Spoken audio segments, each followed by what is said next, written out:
तो ये अडानी का पूरा रिश्वत का घोटाला और जो वारंट इशू हुआ है अमेरिका में वो है क्या, आइए समझते हैं।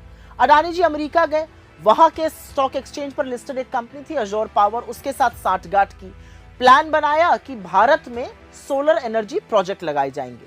अब उस प्रोजेक्ट को लगाने के लिए अमेरिकन इन्वेस्टर्स से, अमेरिकी लोगों से, अमेरिकन फंड से करीब 25,000 करोड़ रुपए उठाए गए, बड़े बड़े सपने उनको दिखाए गए।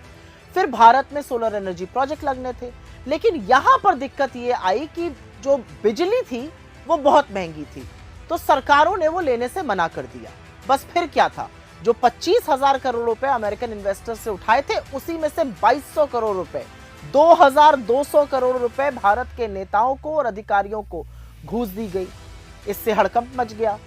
अमेरिका का जो मार्केट रेगुलेटर है एसईसी, जैसे हमारे यहाँ सेबी है वैसे वहां पर एसईसी है, एसईसी और एफबीआई ने अपनी जांच में पाया कि हिंदुस्तान में घूस दी गई है और अमेरिकन इन्वेस्टर्स के साथ धोखाधड़ी करी गई है।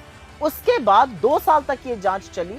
डिपार्टमेंट ऑफ जस्टिस जो अमेरिका का है, उसकी ग्रैंड जूरी ने अडानी के को इंडाइट किया क्रिमिनल इंडाइटमेंट में और एक वारंट इशू किया।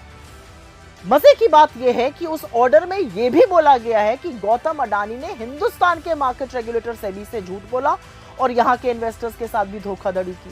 लेकिन कितने कमाल की बात है कि हिंदुस्तान में घूस देने का मामला, हिंदुस्तान में सेबी से झूठ बोलने का मामला, अमेरिका में इस पर कार्रवाई हो रही है, अमेरिका इसके खिलाफ एक्शन ले रहा है, अमेरिका में वो मोस्ट वांटेड अपराधी बन गए, लेकिन नरेंद्र मोदी के रहते हुए हिंदुस्तान में कोई उनका बाल बांका नहीं कर पा रहा है। और अचरज की बात यह है कि जब ये सारा मामला सामने आया तो उनके बचाव में भारतीय जनता पार्टी ऐसे कूद पड़ी है मानो उन्हीं के हों। अरे मोदी अडानी थोड़ा पर्दे के पीछे रहने दीजिए, पर्दे के आगे तो थोड़ा दूरी बनाए रखते। लेकिन असल में भाजपा के लोग अडानी का बचाव मोदी से भी ज्यादा बढ़कर कर रहे हैं।